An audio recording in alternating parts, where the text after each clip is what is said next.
하루에도 수백 개씩 쏟아지는 경제 뉴스들. 복잡하고 재미없고 깊이가 없어서 실망하셨습니까? 복잡한 건 쉽게, 쉬운 건 재밌게, 재밌는 건 깊게 전해드립니다. 언더스탠딩. 유튜브에서 언더스탠딩을 검색하세요. 예. 언더스탠딩. 이게 예. 본 방송이죠? 네. 5시에 하는 건 에피타이저. 오늘 에피타이저는 네. 굉장히 뜨거웠어요. 아, 뜨거웠죠. 화물연대. 네. 그냥 다 잘 살면 되는데. 그럼요. 그리고 들어보니까 뭔가 불씨가 남아 있어. 아, 그럼요. 그렇죠. 그래서 이번 일로 끝날 다 잘 마무리가 되면 좋겠는데 네. 쉽지는 않을 것 같은 생각도 듭니다. 자, 오늘 주제는 처음에 김상훈 기자 예. 나오셔서 요즘 헌법재판소에 어. 위헌 소송이 진행되고 있는 게 네. 있는데 그 중에 몇 가지는 부동산 이슈입니다. 음. 15억 원 이상짜리 주택은 대출 안 해줘. 그런 조치가 지금 되고 있죠. 안 해줘요. 하나도 안 해줍니다. 안 해줘. 심지어는 15억 원 이상짜리 아파트를 이미 갖고 있는데 생활비 필요해서 대출 좀 찾으려고 합니다. 그래도 안 돼. 그것도 안 돼. 15억 이상은 담보대출 왜? 안 돼. 15억이 넘으니까 안 돼. 라고 하는 조치에 대해서 무슨 근거로 왜 이렇게 해? 세상에 민주공화국에서 이렇게 근거 없이 이뤄도 되는 거야? 헌법소원을 진행 중입니다. 예. 그게 위헌 소송을 내일부터 이제 아마 공개변론이 열리는데 진행되고 그런 것들이 좀 있는데 오늘 말씀드리려고 하는 이유는 그거에 대해서 그래 그렇게 생각해라는 분과 아니야 이건 충분히 정부가 할 만해라고 하는 반론이 굉장히 치열하고 예. 날카롭고 흥미진진하게 네. 대립하고 흥미진진 맞습니까? 벌써 듣기도 힘들어 보이는데 뭔지. 저는 개인적으로 흥미진진합니다. 좀 논리가 딱 부딪혔으면 좋겠어 나는. 항상 보면 어떤 사안이든 꼭 어느 한쪽이 많이 밀려. 그래서 재미가 없어요. 네. 이번엔 이쪽이 징징이네. 이번엔 저쪽이 징징이네. 예. 징징 없는 거 좀. 징징 없이? 야 이거 뭘까? 이런 게 좀 있으면 좋겠는데. 그러니까요. 그 얘기 좀 오늘 좀 들어보죠. 예. 그리고 이따가 어혜진 소장님이 재밌는 외신 이야기 무슨 이야기? 2부로 준비되어 있습니다. 재밌겠죠? 잠시 후에 김상훈 기자와 만나봅니다. 네. 김상훈 기자님. 예. 어서 오십시오. 네, 안녕하세요. 오십시오. 김상훈입니다. 네. 네. 피부가 많이 상한 느낌이네요, 왠지. 왜 매일 보는데도 이렇게 피부가 상한 느낌이 들지? 예. 네, 앞서 말씀하신 대로 사실 이게 주택 시장의 향방을 가를 만한 굉장히 중요한 판결이죠. 예. 여기서 이게 위헌이라고 하면 위헌 소송입니까 이게? 맞습니다. 그런 규제가 위헌이다. 네. 그러면 15억 이상 대출 해줘야 되는 거네요. 전체 위헌이라고 판단이 나오면 바로 이렇게 15억 이상 대출을 받을 수가 있어요. 예. 이제 그렇지 않다라고 하면 대출은 계속 이어지겠죠. 예. 이게 뭐 현재가 선고 기일을 정하지는 않았는데 뭐 올해 안에 결론이 나올 수 있다라는 얘기가 나오고 빠르면 3개월 안에도 나올 수 있다라고는 하더라고요. 예. 네. 이게 소송 대상이 2019년에 나왔던 대출 규제잖아요. 예. 시가 15억 원을 초과하는 아파트의 주택 구입용 담보대출은 대출을 해주지 마라. 예. 이게 대상인 건데 바로 그 다음 날 그 금융위가 그 행정지도 방식으로 공문을 내려보내서 그 다음 날 바로 대출 해주지 마라. 그렇죠. 네. 모든 대출이 막혔었는데 이게 예. 말이 되느냐 그때도 그런 얘기가 나왔었고 근데 그래서 그 이후에 실제로 피해를 본 사람이 이제 이게 위헌이다라고 하는 위헌학인 헌법소원 심판을 청구를 한 거죠. 무슨 예. 피해를 보셨어요 그분은? 그분은 15억 이상 되는 아파트를 들고 있는데 네. 거기서 담보대출을 받아서 이사를 가려고 했는데 이 대출이 갑자기 막히는 바람에 이사를 못 갔다는 거예요. 그래서- 내가 내 집을 반부로 그렇죠. 은행에서 대출을 받겠다는데 정부 그럼- 당신이 뭔데 우리의 맞습니다. 거래를 막느냐? 맞습니다. 나라나 잘 지켜라. 그분이 위헌 소송을 제기했군요. 그렇죠. 알겠어요. 그래서 뭐 여러 쟁점들이 있기는 한데 예. 핵심 키워드는 사실 15억이라고 하는 숫자예요. 네. 예, 조금 이렇게 단계적인 쟁점을 제가 조금 차근차근 설명을 드리긴 할 텐데 네. 뭐 핵심은 이거기는 한데 이 15억이라고 하는 기준이 이게 좀 과하냐 과하지 않느냐 굉장히 쉽게 얘기를 하면 15억이든 16이든 16억 네. 원이든 숫자를 딱 정해서 맞습니다. 이거 이상은 무조건 대출을 해주지 마. 그렇죠. 라는 일종의 행정 명령 뭐랬죠? 행정지도입니다. 행정지도가 네. 적법한 거냐 아닌 거냐? 그렇죠. 이게 헌법에 맞는 거냐 적법하다기보다는 아니냐? 그렇죠. 헌법이라고 하는 거는 우리의 네. 재산권 기본권을 지키는 일종의 법 위의 법인 거잖아요. 네. 그렇죠. 컨셉이죠, 컨셉. 그렇죠. 그래서 규제를 하더라도 이 규제가 나의 기본권을 침해하는 경우에는 네. 그게 담보하는 공익이 얼마나 크냐 이런 것들을 따져봐야 되고 예. 이런 것들을 최종 따졌을 때 이게 기본권 침해가 과하다 싶을 때는 이게 헌법 위헌이다라고 예. 판결을 내릴 수가 있는 건데 예. 이 헌법 소원을 청구한 위헌 청구인은 너무 과하다. 그래서 이게 위헌이다라고 이렇게 주장하고 있겠죠. 주장을 하고 있는 거죠. 15억이라는 건 너무 낮은 금액이라서 위헌이라는 겁니까? 그러니까 그 30억 이상은 안 돼. 이거라면 괜찮은데? 아니요 그건 그렇진 아니죠? 않고요. 꼭 15억이라고 하는 기준이 뭐 잘못됐다라는 느낌보다는 예. 15억이라고 딱 잘라서 나의 기본권을 침해를 했는데 음. 그 기본권을 침해하는 방식이 위헌이다. 이건 공익을 위해서도 그 아니고 집값의 뭐 절반 이상은 대출해주지 말라 뭐 이런 거라면 받아들이겠는데 14억 9천은 되고 15억은 안 되는 그 근거는 도대체 뭐냐? 그렇죠. 근거의 문제도 있고 아, 예. 여러 그 쟁점들이 많이 있어서 네. 차근차근 설명을 드리면 네. 쉽게 이해는 하실 수 있을 거예요. 차근차근 한답니다. 그렇습니다. 네. 네. 그 이거 나쁘다는 분의 주장. 예. 그냥 내가 피해봤기 때문에 이건 쟁점마다 아니겠지. 제가 금융이랑 그 나쁘다고 얘기하시는 위헌 청구인의 주장을 같이 설명을 오케이 드리겠습니다. 좋아요. 야. 예. 첫 번째 싸움 쟁점. 구경 시작합니다. 네. 예. 일단 첫 번째 쟁점은 이게 위헌 심판을 청구한 이 대상 15억이라는 주택담보대출 금지 대출 규제가 예. 이게 대상이 되느냐 안 되느냐 문제인 거예요. 그게 무슨 보통 말이에요? 헌법 위헌 청구 소송을 할 수 있는 대상은 법, 법이어야 되는데 이 시행령, 시행령, 시행 규칙 규칙. 이런 식으로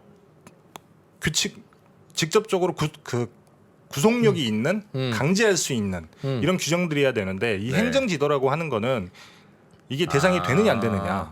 이게 헌법 소원의 대상이 그렇죠. 되느냐 안 이게 되느냐. 공권력 행사이냐 아니냐.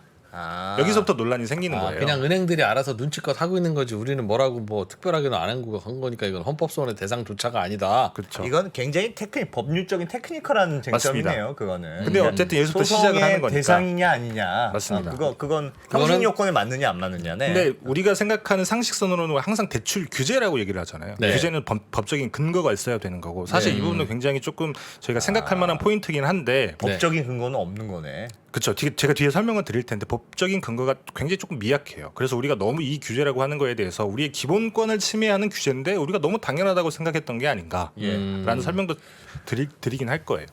근데 너무 15 해준다는 게 나쁘다는 쪽으로 가정하고 말씀하시면 안 됩니다. 네. 그렇죠.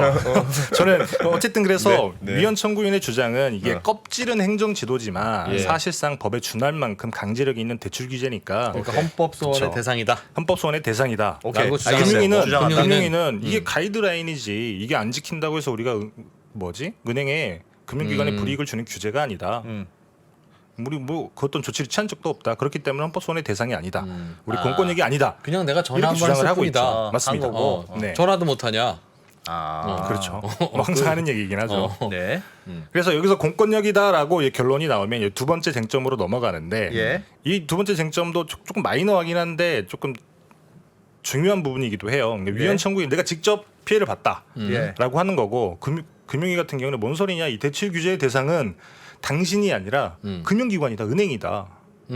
그래서 우리가 은행의 대출 규제를 하는 건데 그럼 은행이 간접적으로 장사를 피해를 보는 못했다는 건 거다. 말이 되는데 대출 못 받은 소비자가 무슨 피해를 위헌 보냐? 소송을 하느냐. 그렇죠. 그래서 그래서 형식적인 쟁점이네요. 간접적으로 피해를 봤다 이런 건데 이 다음 주장 때문에 이게 되게 중요한 건데요. 저는 사실 이게 처음에는 금융위가 이런 주장하는 게 좀 선뜻 이해는 안 됐어요. 예. 왜냐하면 대출 규제는 대부분 차주 단위로 하기 때문에 네. 직접적인 대상이 분명히 그 차주가 맞을 텐데 예. 이거를 그냥 대출 규제의 대상은 차주가 아니라 왜 금융기관이라고 하는 거지? 어허. 그냥 의문점을 갖고 봤는데 이 네, 세 번째 쟁점 때문에 그런 거예요. 예.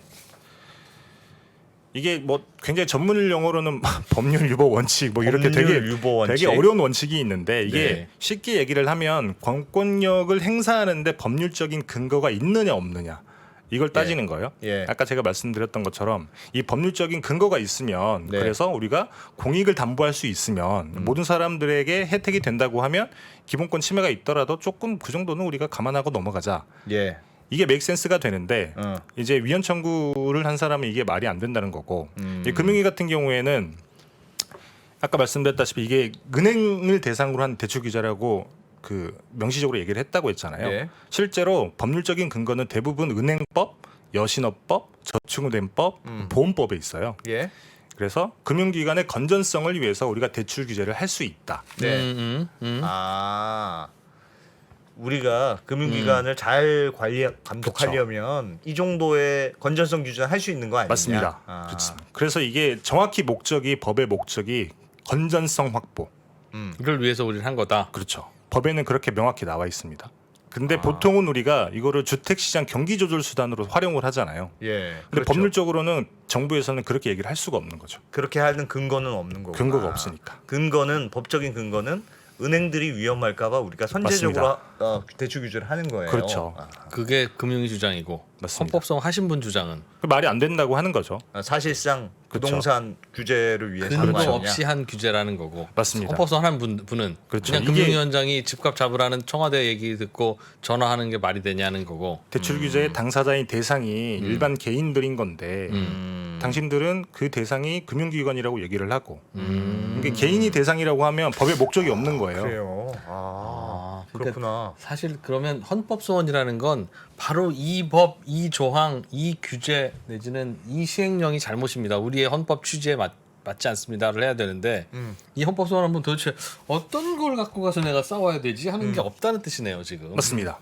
그래서 금융 입장에서는 이 대출 규제의 대상이 명확히 금융기관이라고 해야 되는 이유가 이게 개인이 대상이라고 하게 되면 그래서 예. 주택시장 경기조절 수단이라고 얘기를 그러면 하게 바로 되면 재산권 침해 논란이 바로 나오는 거군요. 그렇죠.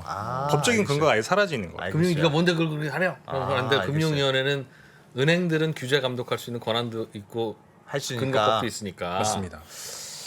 그래요. 그래서 사실 저희가 생각해 보면 DTI, LTV라고 하는 게 우리의 일종의 재산권 침해인 건데 예. 너무나 당연하게 생각을 해왔던 면이 없지 않아 있었던 것 같다라는 예. 생각을 저도 이번에 처음으로 하게 되더라고요. 근데 지금 잠깐만요. 제가 뒤에 설명하시려고 하는 것 같긴 한데 질문을 먼저 드리면 네, 금융위의 주장이 은행의 건전성을 확보하기 위해서 네, 은행이 혹시 부실해질까봐 맞습니다. 15억 원 이상 아파트에 대해서는 대출을 하지 말라고 한 거다라면 네, 금융위원회는 15억 원 이상 아파트에 대출을 해주는 건 14억 9천만 원짜리 아파트에 대출을 해주는 것보다 위험하다는 걸 설명을 해야 되는데 맞습니다.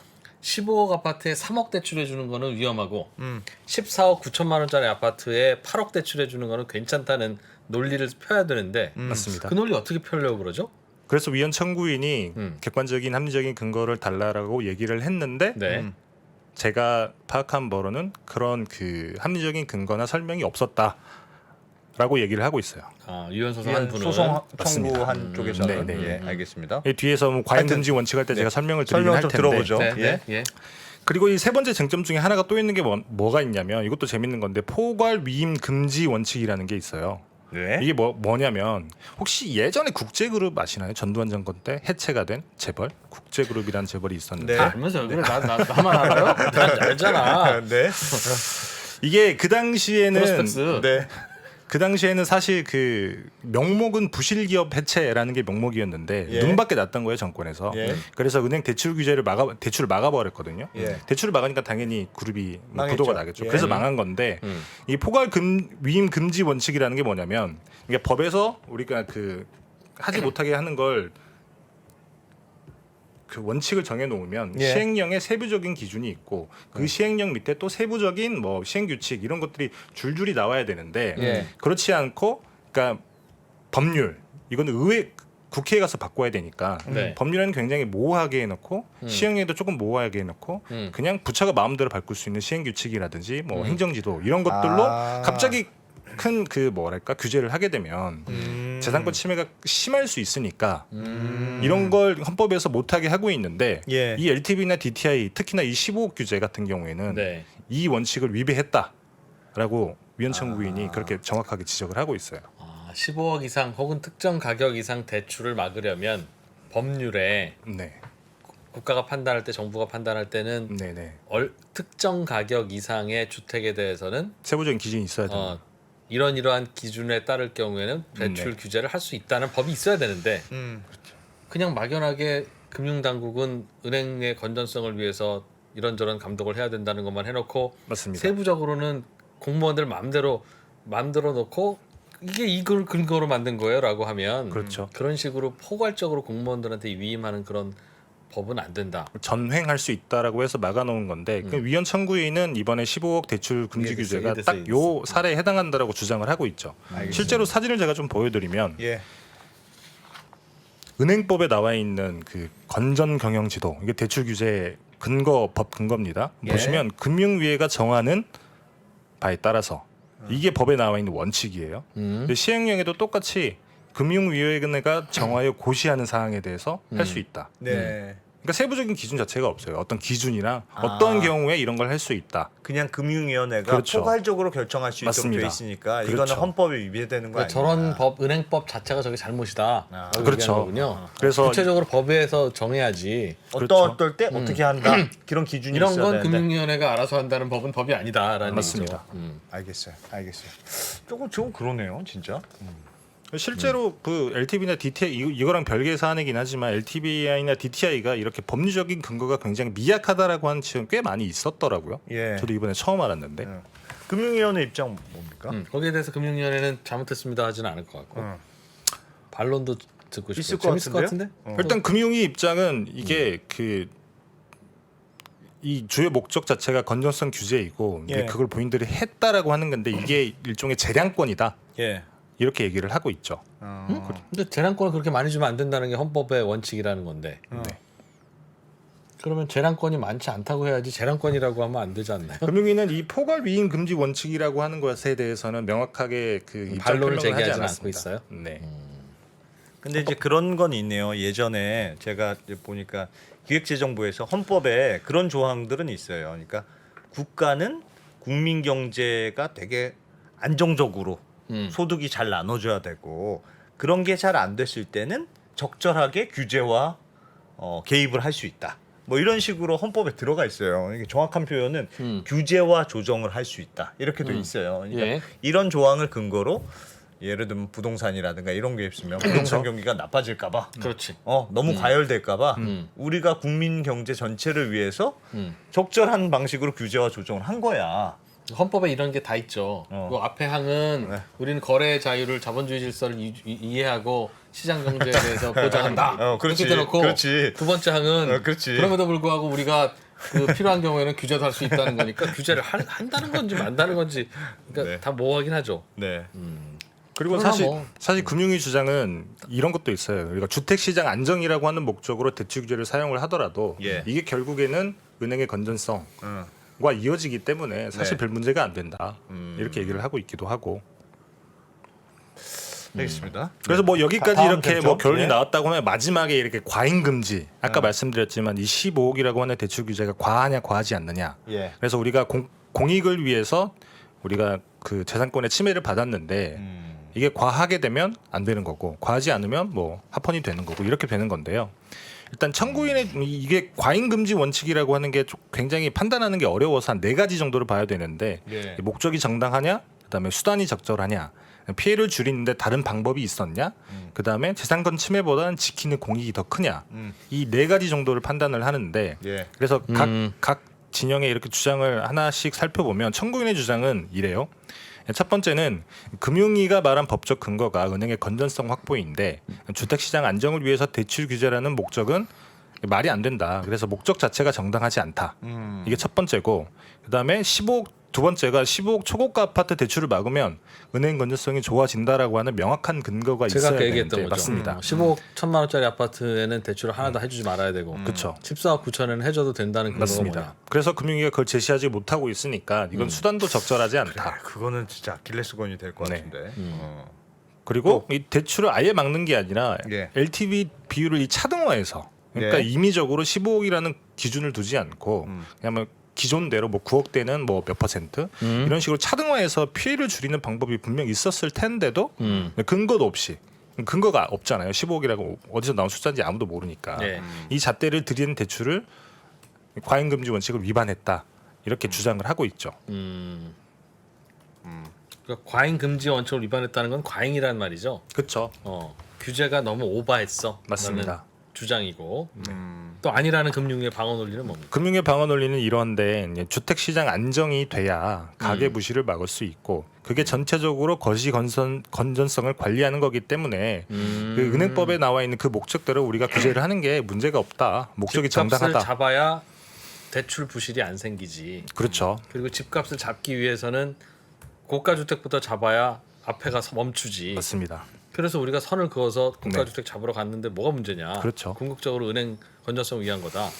그리고 사실 LTV는 원래부터 그런 수단으로 활용을 해왔기 때문에 이걸 우리가 수단으로 선택을 한 게 나쁜 게 아니다. 그리고 뭐 주택을 구입하는 경우에만 제한을 했다. 예를 들면 그 세입자가 나갈 때 보증금을 돌려주기 위해서 주택담보대출을 받거나 1억 원 이하에 있는 그 생활자금 대출 이런 것들은 우리가 막지 않았기 때문에 피해를 네. 최소화하기도 했다.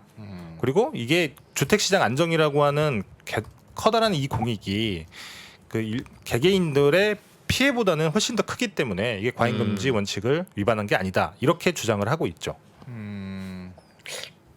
이것도 나름 말 되는 것 같은데요? 뭐 말이 아예 안 되지는 않습니다. 네. 그래요. 예. 그래서 사실 이 15억이라고 하는 기준에 근거가 생기면 뭔가 달라질 것 같지 않기는 한데 예. 그 25억 기준을 제가 한번 찾아봤어요. 그래서 네. 찾아봤더니 그 금융위 참고인 의견으로 이런 내용이 들어가 있더라고요. 2018년도에도 규제 지역 내 공시가격 9억 원 초과하는 아파트에 담보대출을 막은 적이 있잖아요. 예. 그래서 그때 공시가를 시가 기준으로 환산을 하게 되면 한 13억 2천만 원 정도가 돼서 15억이라고 하는 기준이 과한 것도 아니고 그리고 이 기준을 정하는 것 자체가 정부에게 위임된 재량이다. 이런 내용이 들어가 있더라고요. 어디에? 그 참고인의 의견.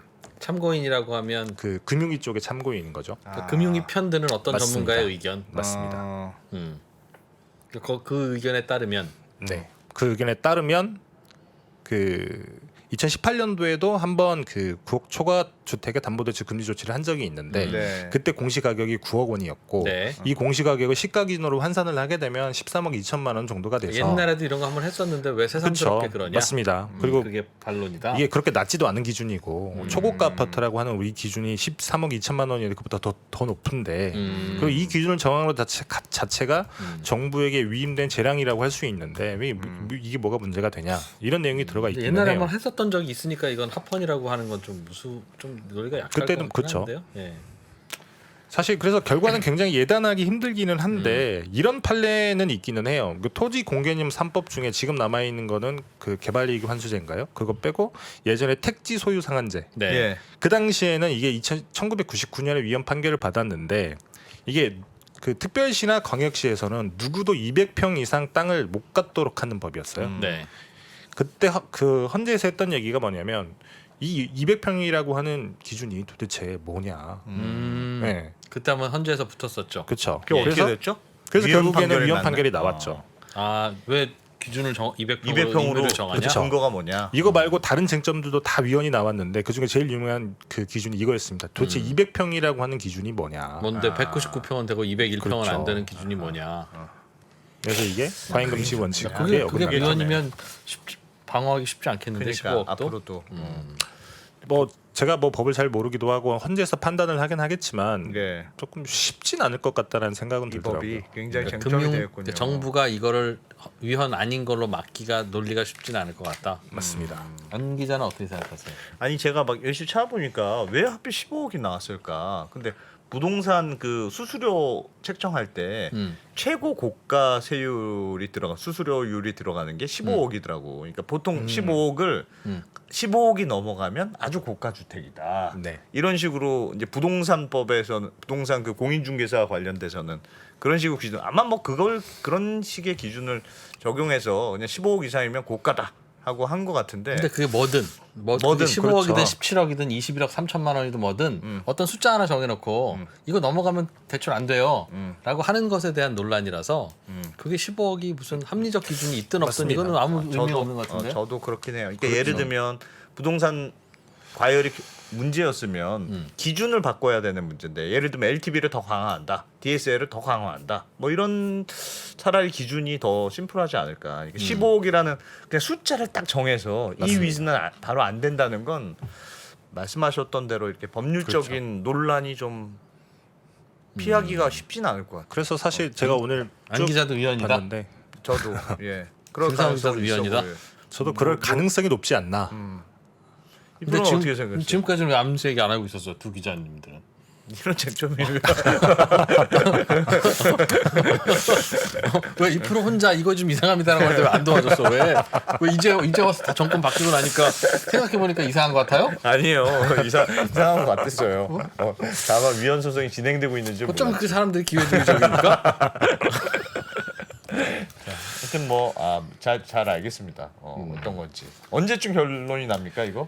뭐 이게 사실 헌재가 뭐 선고기를 언제 정하느냐에 따라 달라지는 거라서 확언할 수 없기는 한데 뭐 빠르면 3개월 안에도 나온다고 하고 물론 네. 이렇게 그 공개 변론에서 명확하게 뭐 답이 나온다라고 하면 빨리 나올 테고 네. 조금 치열하게 부딪힌다고 하면 조금 늦어지겠죠. 근데 사실은 이런 것까지 위헌이라고 해서 막으면 또 다른 재량적인 판단에 내리는 정책들이 다 일일이 시비 걸릴 거 많을 것 같은데요. 사실 여기는 재량 때문에 위헌이라고 하는 판단보다는 아까 말씀드렸지만 재량을 통해서 우리가 공익이라고 하는 가치를 지켜야 된다고 하는데 네. 그 공익이라고 하는 가치를 지키기 위해서 기본권을 얼마나 침해했느냐의 문제. 과잉금지 원칙이라고 하는 게 그거더라고요. 한편에서는 공권력을 지키려고 하고 한편에서는 재산권을 침해를 하는 건데 근데 이게 제가 어떤 글을 읽어보니까 그런 거예요. 그러니까 그러니까 정부의 논리는 부동산과 관련돼서는 특히나 이렇게 사유재산이 침해되면 안 되지만 특히 부동산의 경우는 되게 한정된 재화여서 맞습니다. 이 부동산에 대해서 너무 사유재산권을 너무 강하게 인정하면 그러니까 공공에 약간 피해를 줄 수 있다는 게 논리예요. 정부의 논리는. 그래서 부동산은 조금 더 강하게 우리가 규제한다. 그래서 저도 그 논리는 그럴듯하다고 생각하는데 그게 그러니까 예를 들어 숫자로 이렇게 딱 한 게 좀 약간 촌스러운 방법이 아니었을까? 그런 아닙니까? 아니, 말이 바꿔 틀리건 늦었어. 대선 끝난 지 한참 되니까. 네, 알겠습니다. 저는 뭐 어떻게 결론 날지도 관심거리긴 한데 네, 정부가 이런 발표를 하면 헌법재판소는 그 네. 발표 다 보고 있을 거 아니겠어요. 헌법재판소 재판관이 우리 잠깐 회의 좀 합시다. 정부가 이번에 15억 이상 이거 하기로 됐는데 내가 보기엔 이거 한번 우리 토론해 볼 만한 것 같은데 위헌일 수도 있고 아닐 수도 있지만 이렇게 해서 스스로 움직여야지. 누군가가 그 지금 몇 년 전 얘긴데 그거 다 하고 나서 소송 해야 되니까 좀 서류 써오세요 이러고 있고 그거 안 했으면 그 이거 계속 가는 건가요? 그 뭔가 좀 능동적으로 움직여줘야 되는 거 아니냐. 저부터 능동적으로 움직이겠습니다. 지금 빨리 빨리 그런 얘기 아닌데. 다음 이슈로 넘어가야 됩니다. 네, 김상훈 기자님. 예, 고맙습니다. 고맙습니다. 네. 네, 감사합니다. 미국, 중국, 러시아 이런 나라들의 움직임에 대해서는 관심이 어느 정도 생겼는데 거기에서 우리는 과연 뭘까? 우리는 체스판의 말이 아니다라는 생각을 좀 해야 좋겠어요. 어떻게 생각하세요? 우리 편 누굴까를 좀 더 고민할 수 있지 않을까 싶어요. 뒤집어 질문을 해보면 그러면 아시아에는 우리 친구가 있을까요? 제가 지구본 연구소 진행하면서 사실은 되게 마음에 걸리는 이만한 짐이 하나 있어요. 우리 옆에 있는 동남아를 내가 모른다. 우리가 처해 있는 아시아라는 지역을 자꾸 방관하고 유럽이나 미국의 어떤 시각에 맞춰가지고 그런 이제 개별적인 지식 이런 것들이 묶여가지고 큰 흐름들을 만들어내는 이야기, 그런 경험.